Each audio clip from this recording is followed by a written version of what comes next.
Ito na mga kabalita at ipapakita ko po sa inyo pag-convert yung connection lang naman po. Ayan na po yung ating power supply. Ito yung Ace na TV na 43 inches mga kaibigan. Patay na po ang ating yung primary Ngayon ang system po ng pang-convert ay binubuhay niya po yan. Kukuha lang po tayo doon sa dating collector noong kung ano yung regulator mga kaibigan, at yung negative ayan yung black, nakakabit po yan doon yung positive dito sa positive din yung capacitor natin, at yung yellow positive po yan ng optocoupler, negative yung blue. Ayan, madali lang yan, pero pagka hindi pa tayo naka-experience ng pagkabit niyan mga kaibigan, medyo mahirap. Ayan, so yun na po. Kasi instead na bibili po tayo ng buong board dahil isa lang pong board ng mga ganitong TV, ay masisave natin, malaki ang masisave po natin mga kaibigan. Biruin nyo yan sa 1.8 to 2.5 din ang board na yan depende po sa bibilhan po natin.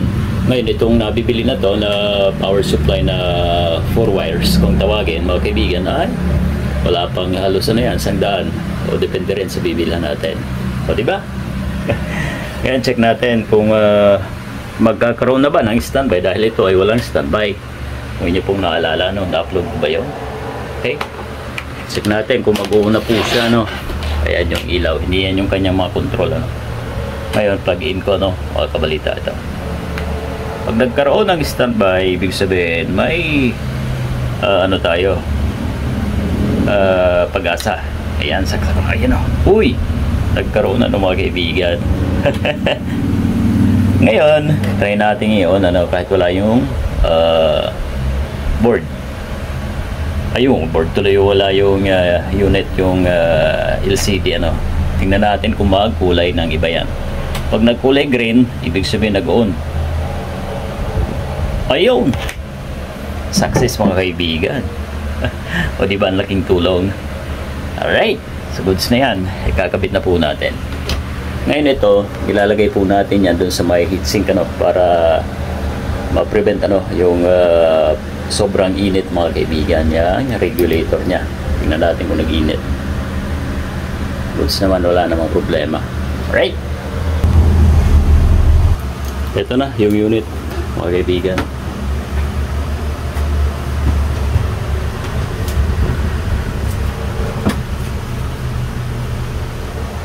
Kakabit na natin ang board. Yan, ilagay na natin mga kabalita ang board. Ang dami screwan dito pala. Imposible na di pa yan mag-on. Kompleto na po ng supply yan.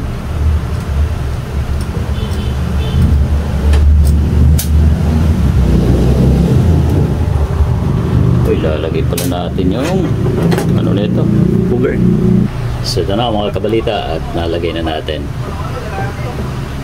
Uy, may nakakaharang pala dito. Yan.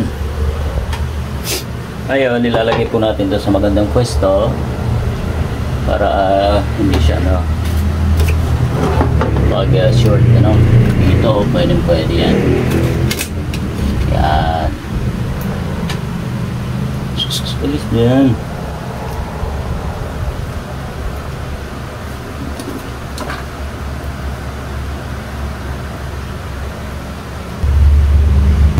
So ito na mga kabalita baliis ko natin dito ang sink ayan.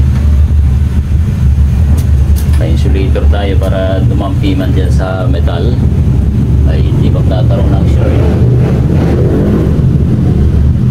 Ayun, nasikip.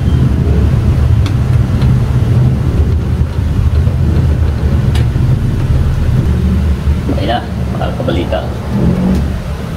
Gusto na yan. Right. So ito na mga kabalita, plug in na natin. Huwag nang patagalin kung uuna ba ito. Here we go. Ayun, nagkaroon na tayo ng doon dati wala. Ayan, una natin. Alright. Walang backlight. Ayun. Goods na. Hindi natin nalagay yung backlight. Ayan. Sobrang excited kasi. Yan. Ulit. Yan na. Final test. There we go. Ayun. Goods na mga kaibigan. Nag-ilaw ng backlight eh. Ano pa ba? Okay. Mamaya papakita ko po ang screen. Alright, good na. Yan o, may ilaw pang backlight. So ito na mga kabalita, takpan na natin. Huwag nang patagalin ano, para makita ang screen. Okay, di gano'n ako na lang.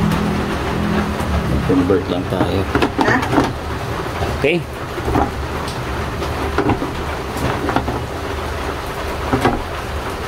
Yun ang tulong ng conversion ano mga kaibigan. Kung wala yun, hindi bumili na tayo ng board.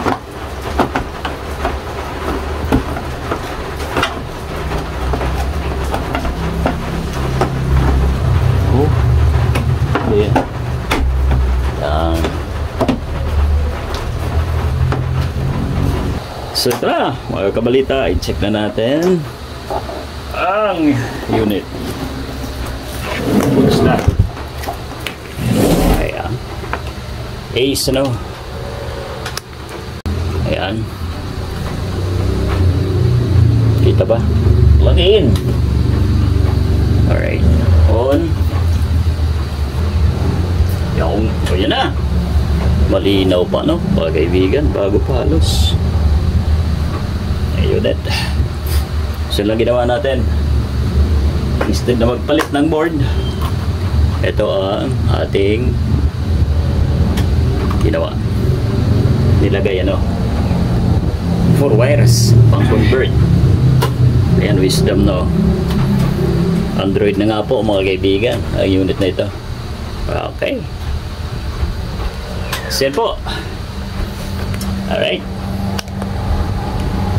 So dito na natin puputulin ang ating video ng mga kaibigan. Ayan, kung nakatulong po ang ating vlog na ito, mangyari lamang po pakilike ang ating vlog na ito. Maraming salamat and God bless po sa ating lahat mga kaibigan.